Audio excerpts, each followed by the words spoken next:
Could do a little video because I left my audio there. Yep. This is the second time you've had to do a report on the city about closed meetings.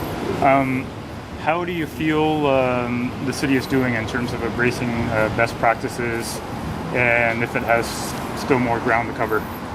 I've seen in the records, I see some improvement. I know that there was a recommendation made the first time around, and it seemed to take a little while to begin to be apparent that it was being followed. But I've now, more recently, as I looked at later into 2012, I began to see good examples of that.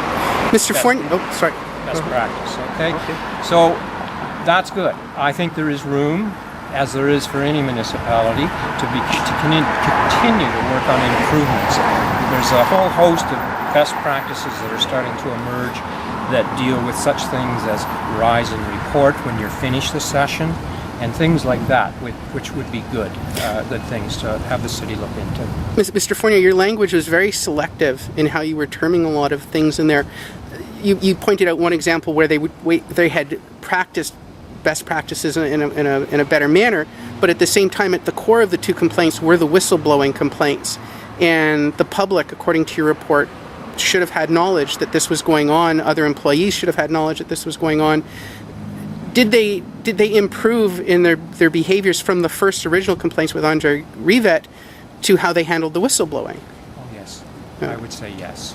Absolutely. Could you give an example of how? Well, I think that what I found, for example, in this case is that what was discussed behind the closed doors was permitted to be discussed and was part of the agenda. Did it have to be discussed behind closed doors? There certainly, yes. Yes, in my opinion, in terms of the fact that there are confidentiality rights associated with any such process, a whistleblower process, you have to be careful to protect those. On the other hand, the recommendation to inform the public that you were dealing with a whistleblower complaint should be part of that transparency. It should be part of that. Let the public know that you are in fact dealing and carrying out an investigation under that policy.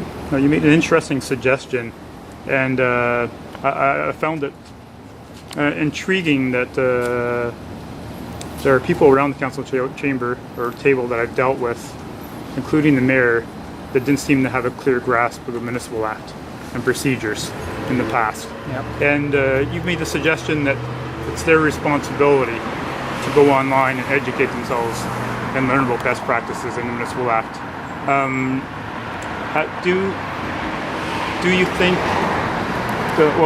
how do you feel about that? Should there be more involvement by individual councillors to educate themselves? I think it's good. I think it's an investment that each councillor, when they have the time and the opportunity, it's an investment that pays dividends. You mentioned upstairs that your investigation was very limited in scope. Yes. Do you think that if this was a full-blown investigation with a fuller scope, maybe done by the Ombudsman, that the results might be a little different? It's very difficult for me to say if they would be different. I don't know. And the scope of work that I have, that you find under the Municipal Act, Section 223 is the area to have a good look at it. It actually mirrors the role and responsibility of the Ombudsman's office. Now, how much farther can the Ombudsman office go? I couldn't tell you. I do not know, and I do not want to guess at this stage. And how would you rate the city and its administration on its knowledge and compliance with the Municipal Act if you were to do like a 1 to 10 score? 1 to 10. I'm going to put them squarely in a 7 based on what I've seen in the last while. Yes. Okay. So you think they're improving, but they got still a little ways to go? Yes, they have. Yes. But that's based on the limited amount of information that you've been exposed to. That's correct. So it wouldn't be a concise, clear statement that you've been exposed to all of the pertinent facts and information related to these cases, but only your rating and your findings are based only on a limited amount of information. No, I would say to you that the record that is made available to me and the oral evidence, which is the breadth and in depth of what I need to look at. That record was full, it was complete, and it provided me with a very good picture on which to draw a conclusion. But you didn't have minutes. No. You had very minimal minutes. You with Councillor Rivet, you said that the amount of minutes that you had was limited, like what was put in there. The act only requires resolutions and a compilation of any key sort of finding and discussion. Right. That's it. But that was what you read the minutes, Yes. which would be what you just described, not necessarily everything that was said in the meeting. So there could have been other discussions or things brought up or things that simply weren't part of what was in the minutes. I can only go by that written record. Exactly. So again, your criteria, your decision, your rating that you gave Greg was purely based on what was in the minutes, which the public doesn't have access to because it was in camera. Yep.